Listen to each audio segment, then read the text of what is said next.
നമ്മുടെ നാട്ടിൽ പല രൂപത്തിലാണ് മരണപ്പെട്ടവരുടെ പേരിലുള്ള ആഘോഷങ്ങൾ. ചില നാട്ടിൽ 3-ാം ഫാത്തിഹ, 7, 40 ആണ്ട്. ശരി, ഇസ്ലാമിക ചരിത്രത്തിലെ ഹദീസിന്റെ ഗ്രന്ഥങ്ങളിൽ എവിടെയെങ്കിലും 3-നെ കുറിച്ചോ 7-നെ കുറിച്ചോ 40-നെ കുറിച്ചോ ആണ്ടിനെ കുറിച്ചോയുള്ള പരാമർശങ്ങളുണ്ടോ?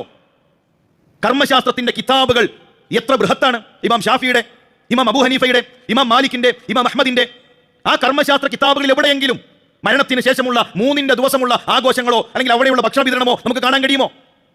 7-നുണ്ടോ 40-നുണ്ടോ ആണ്ടിനുണ്ടോ? ദുഃഖാചരണം 3 ദിവസമാണ്.